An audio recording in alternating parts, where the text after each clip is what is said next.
Hello all, welcome again. This is series of session tutorials on STM32H7 and today's topic is Nested Vector Interrupt Controller, in short NVIC. Please subscribe to our channel if you did not subscribe. For more updates, press bell icon. And in this session we will look at overview of STM32H7 NVIC. NVIC1 and NVIC2 respectively, key features, exception entry written, and NVIC hints and tips, then a related peripherals if possible, programming manuals if time permits. So for STM32H7 microcontrollers, both CPU1 that is Cortex M7 and CPU2 Cortex M4 cores have their own nested vector interrupt controller NVIC1 and NVIC2 respectively, which are included the following features: up to 150 maskable interrupt channels, not including the 16 interrupt lines of Cortex M7 with FPU. 16 programmable priority levels, 4 bits of interrupt priority are used. Low latency exception and interrupt handling, power management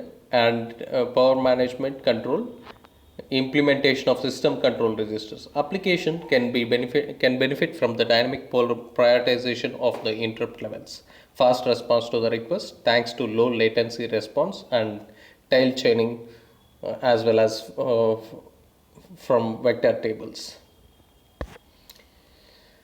Let's look at some. NVIC provides a fast response to interrupt requests, allowing an application to quickly serve incoming events.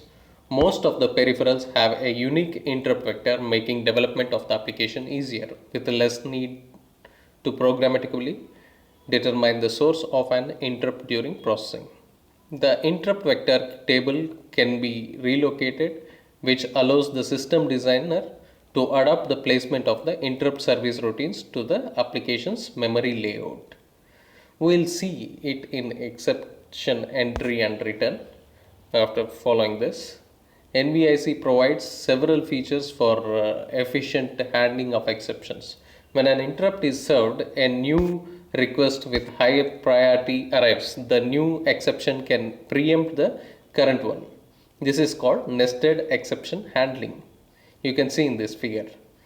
The previous exception handler resumes execution after the higher priority exception is handled.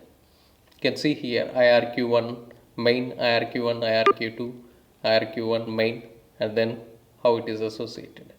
When an interrupt request with lower or equal priority is raised during execution of an interrupt handler, it becomes pending. Once the current interrupt handler is finished, the context saving and restoring process is skipped and control is transferred directly to the new exception handler to decrease the interrupt latency. So we just spoke about this preemption, interrupt nesting, tail chaining. So late arriving is one more stuff which we need to speak about. When an interrupt arrives, the processor first saves the program context before executing the interrupt handler. If the processor is performing this context saving operation when an interrupt of higher priority arrives, the processor switches directly to handle the higher priority interrupt when it is finished saving the program context.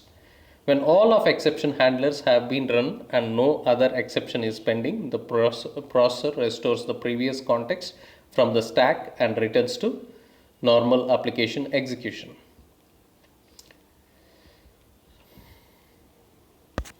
So let's see at NVIC hints and tips. When accessing the NVIC registers, ensures that your code uses a correctly aligned register access. Unaligned access is not supported for NVIC registers. An interrupt becomes pending when the source asks for service. Disabling the interrupt only prevents the processor from taking that interrupt. Make sure the related interrupt flag is cleared before enabling the interrupt vector. Before relocating the vector table using the VTOR register, ensure that fault handlers, NMI, and all enabled interrupts are correctly set up on the new location. So for more details, please refer to the following documents with the reference number PM0253, with title Programming Manual for Cortex M7, and PM0214 with the title Programming Manual for Cortex M4, STM32H7 reference manual. Thanks for your time. For more updates, please subscribe to our channel and press bell icon. If you really like the concepts over here, please press like button. This is the session on system core or config. So earlier we saw NVIC RCC and now NVIC. After this we can move on to power and thermal in the next upcoming video. Thank you.